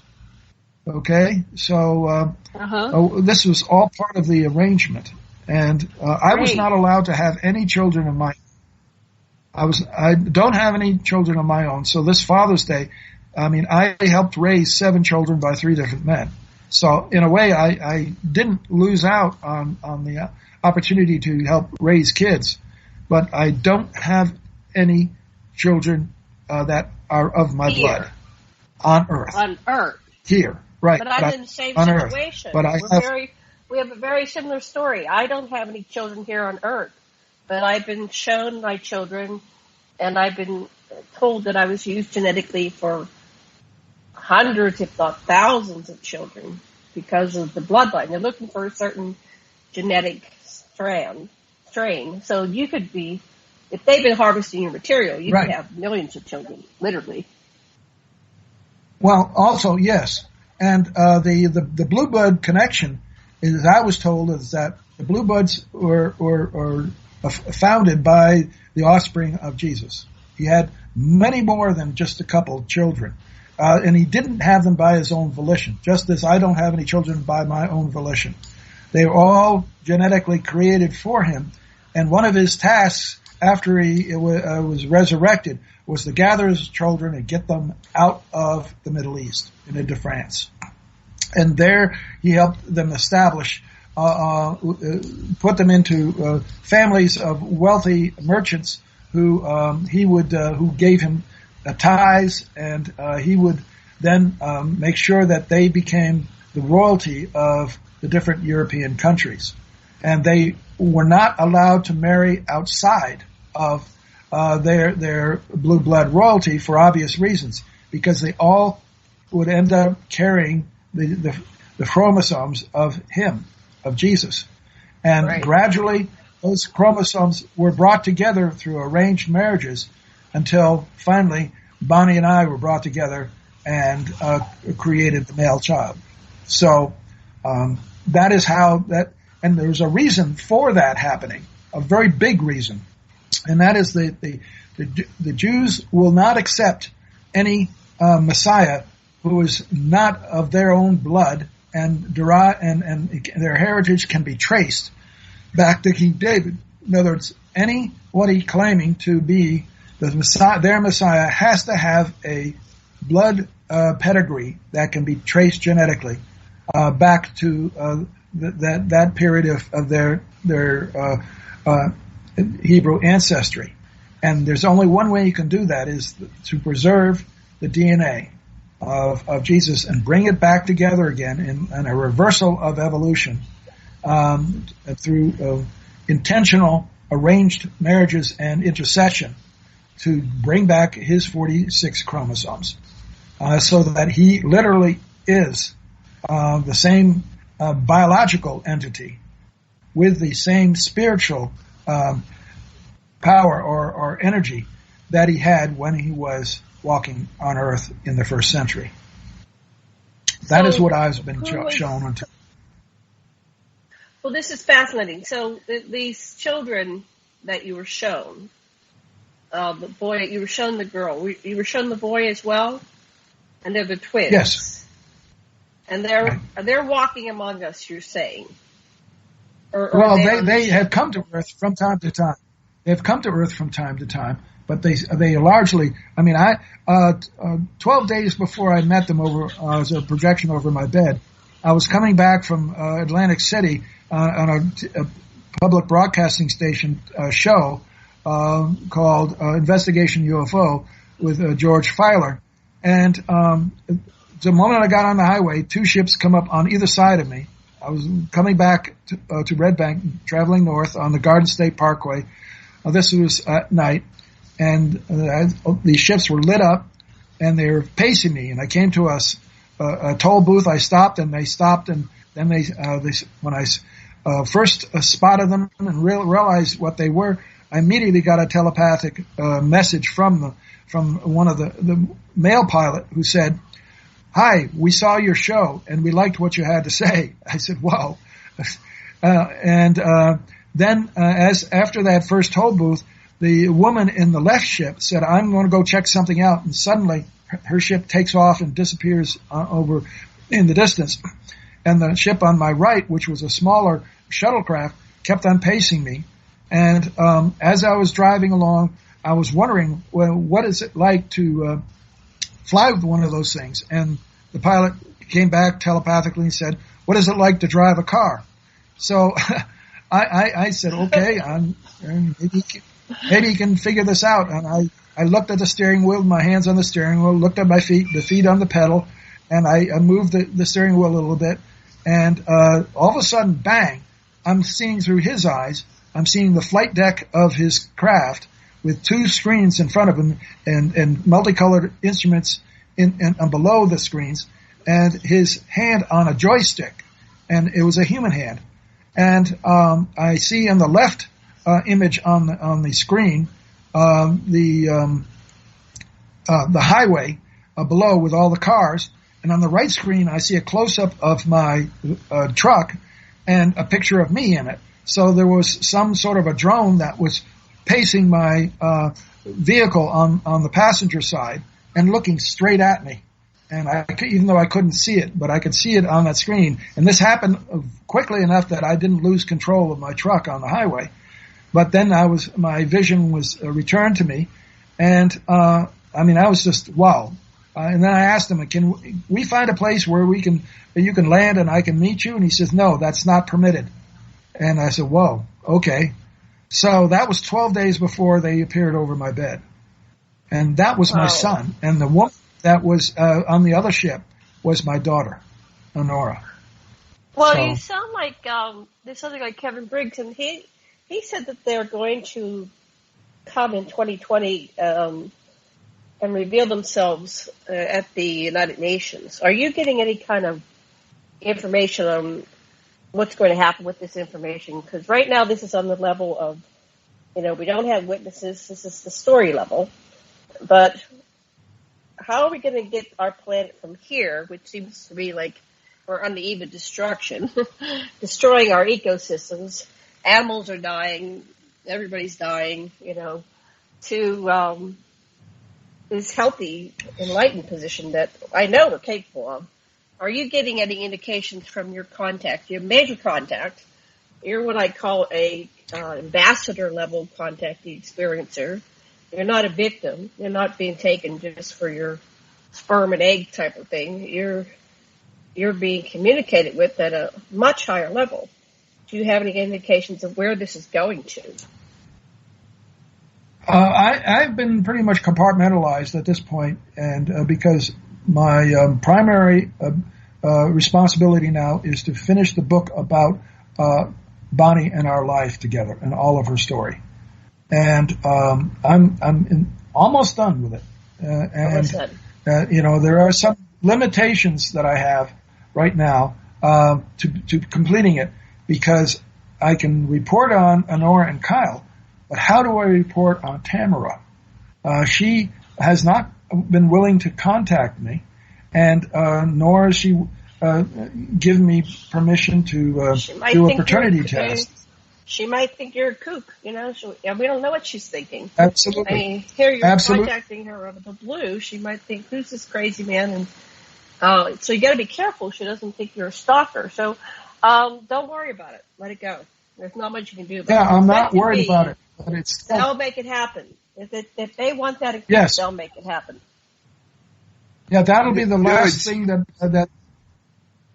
It's not the last thing. After you have a book, after you have that book, things are going to change very drastically, because you're going to be flooded with information from other people that are stimulated by what you're sharing. I just know it. It's going to change everything when you get that book out. I tend to think so, because okay. On the book, I get a reservation. Something. Right now, 90% of it is complete, but the last 10% really depends on the Caledonians. My late wife's, her spiritual name, or her, what do you call it, maybe Sumerian name, is Kahra. Ka meaning spirit, and Ra meaning goddess. And there are pictures, hieroglyphs of her on top of the Jed, and on top of an Ankh being worshipped by Isis and Nephthys that I found, and she is represented by a red sun disk above upheld arms. Originally, the upheld arms were the symbol, hieroglyphic symbol for worship. And can you send those images to me, and I'll put those on your show page? Sure. And those upheld arms were then changed to bull's horns, and then to the crescent moon. Now, the interesting thing is that the Muslims have adopted that symbol of the star and crescent moon as their symbol. Okay?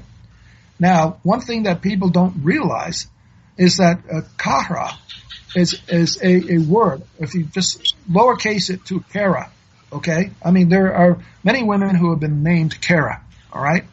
And Kara in Greek means head, top, or skull. But in Hebrew and Arabic, Kara is the same word. It's feminine in both, and it means to read scripture out loud and to teach scripture. Now that's fascinating, and I found out back in I think 2011 or 10 that the root word for the Bible, the Quran, is Qira'ah, which means it's Kara with apostrophe A. That's the root word, and it means the words of Kara. Okay, connect the dots. Who is claiming to be the author of the Quran? Kara.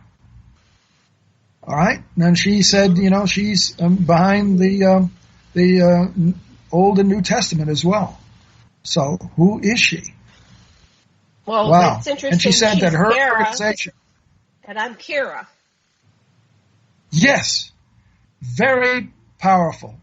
Yes. And interestingly, Sharon told me that when she was pregnant with Kira, that she wanted to name her Kara, and was told no. Kira. Kira. Right. And the fascinating thing is, Kara is the leader of the Caradonians. They come from M13, she says, a star cluster, off near the Hercules constellation. And she says that she is the leader of this organization, and they are matriarchal, which I found to be fascinating. So, at any rate, there you have it.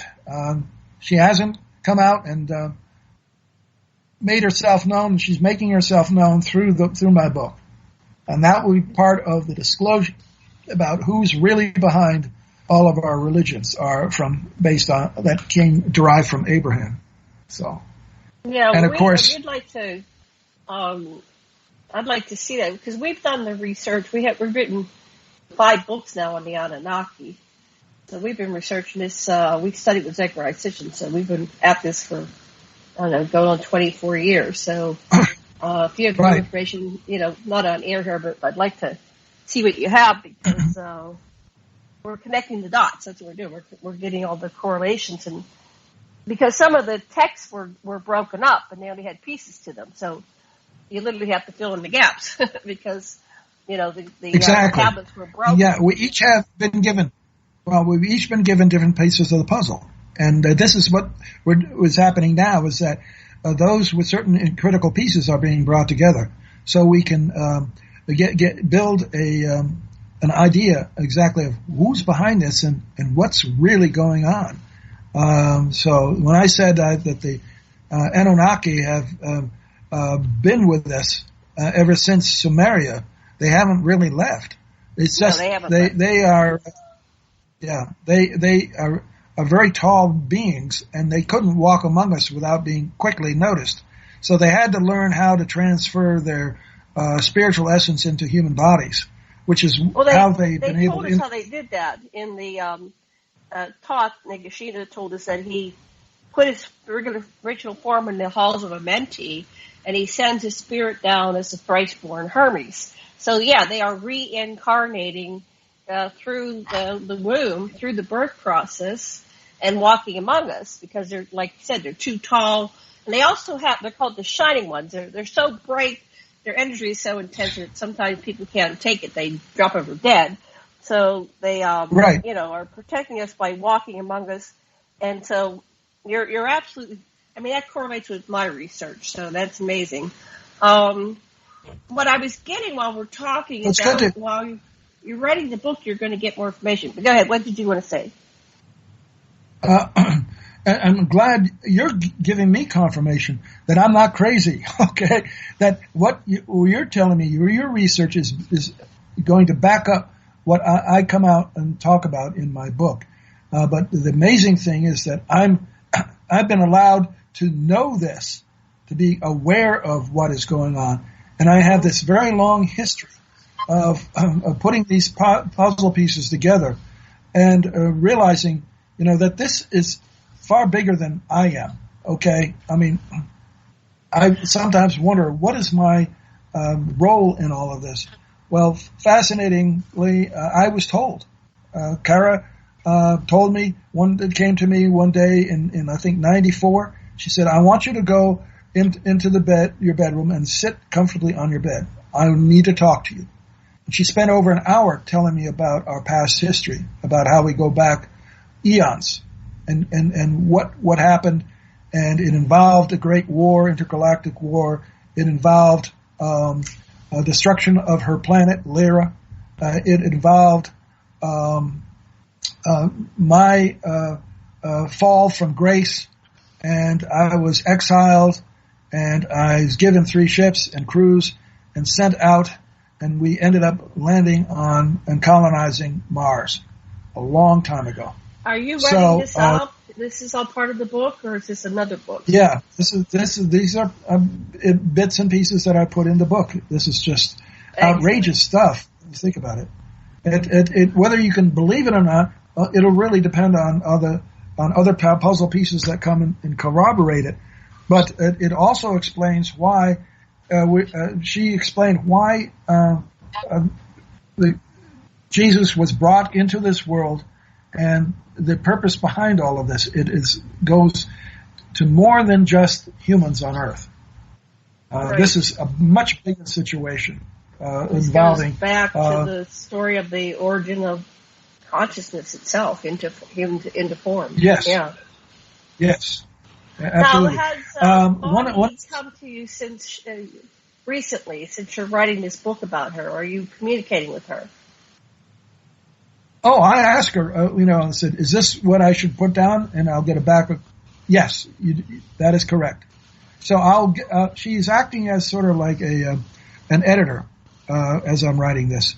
And but can we have conversations? Well, I would say yes, we can. But where are they going to go?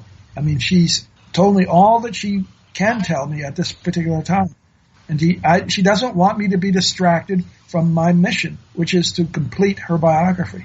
Mm-hmm. Fascinating. Sasha, any more questions, feedbacks, comments? No more questions, but it's interesting enough in working with Sitchin's materials that Ki means earth, and Ra is the Egyptian name of Prince Marduk, known in Christian circles as Satan. And so when you look at the history of Egypt as I have, you see there was a period of almost 300 years when Marduk was in exile in North America, that Thoth was in charge in Egypt. And then when he returned, when Anu freed him from his exile, they entered 300 years of war. And the priests of Marduk finally made such a problem for Thoth that Enki, or Adonai, as we call him, decided, listen, Thoth, come with me. Let's work on the henges in Ireland and in the British Isles, and just let Marduk let Ra have this place. And Ra of late, our Anunnaki informants tell us, has given up with his Kali Yuga and its time. He regrets the necessity we had to face difficult challenges to develop ourselves to a place where we can have a technological singularity, which is ready. And for Jesus, which basically was a guy who was rebelling against religion and authority. And I guess I come to a different place. I don't value bloodlines as being superior. I think every being has its own light to shine, and they're all just as good. But that's just my prejudices. Well, we'd like to think that, and I have no problem with that. I think we're all important. We're all a part of the same family. We're all one, connected. So, okay. I'm going to send you a drawing I made, a painting of the three astronauts over my bed. You can put that on your website. Can you send everything to aquarianradio@gmail.com? Is that? Yes, I'll do that after the show. After the show. But it's on your, right. It's on your chat right now, and you can see what I saw over my bed. Now, I've taken the image of Honora and Kyle, the picture I have from Honora and Tamara. I've taken a picture of Tamara and overlaid it on my picture, the same age, and we are virtually identical. Just the male and female of the same facial features, the same skull shape, everything. So from that comparison, there's no doubt in my mind that these two women are my daughters. So that is another piece of evidence that I have gathered. And as a scientist, I require evidence. I require data in order to at least back up. If I see something flying in the sky and I can't get a picture of it or document it through a series of witnesses, then as far as I'm concerned, why even report it? It's just my word against the skeptic. So, anyway, there you have that aspect.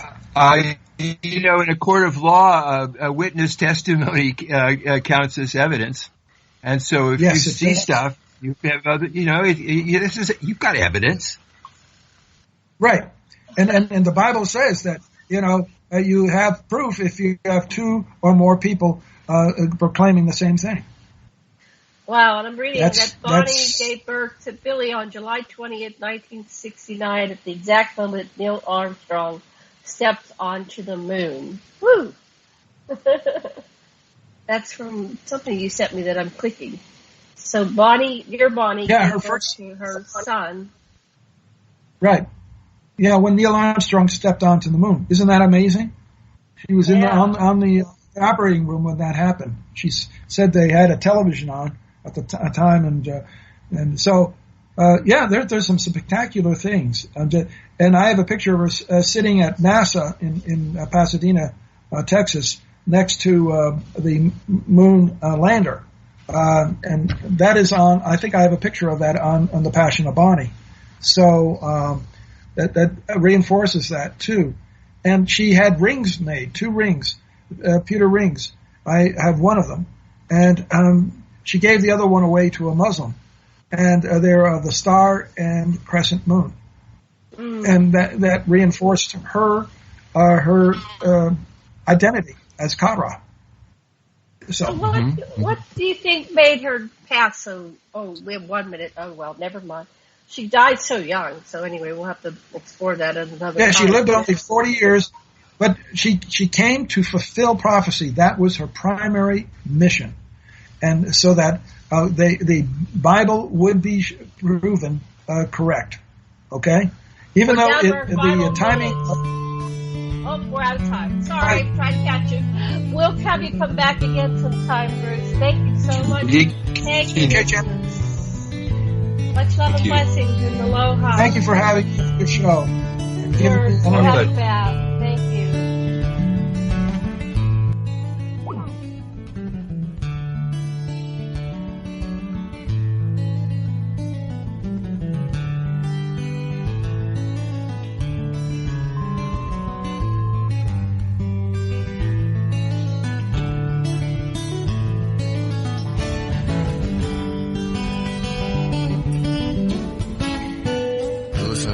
Radio at freedomslips.com. We'll be right back after this message.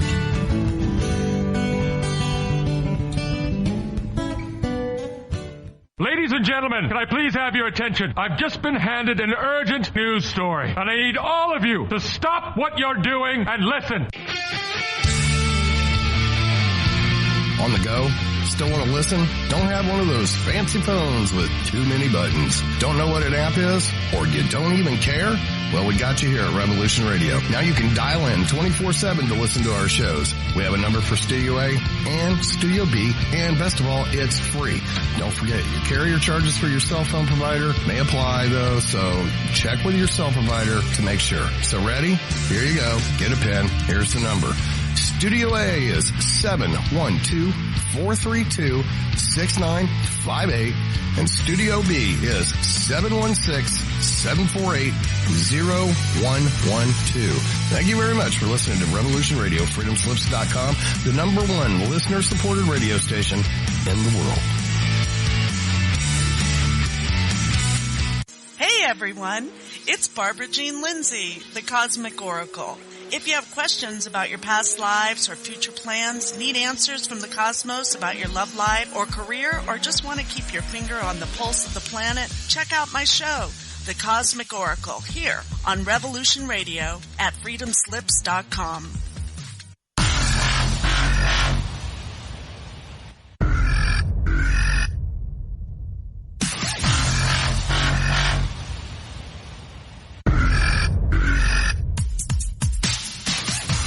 Thanks for tuning in to Revolution Radio. Here at Revolution Radio, we are listener-sponsored and commercial-free. But there still are bills to pay. In order to raise some needed funds to cover the cost, our station is offering a silver special. In the continental United States for a $60 donation, or in Alaska, Hawaii, or Canada for a $70 donation, we will send you an uncirculated 2018 1-ounce pure silver Eagle. The $70 donation, the extra 10 is to cover shipping, by the way, outside of the continental United States. When making the donation, you must put Silver Eagle promo in the notes on the donation. And thank you for tuning in to Revolution Radio at revolution.radio and freedomslips.com. Without you, there is no us. Revolution Radio, where information never sleeps.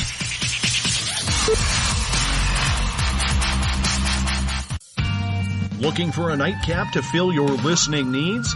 Come join us on Spaced Out Radio with me, Dave Scott, right here on Revolution Radio.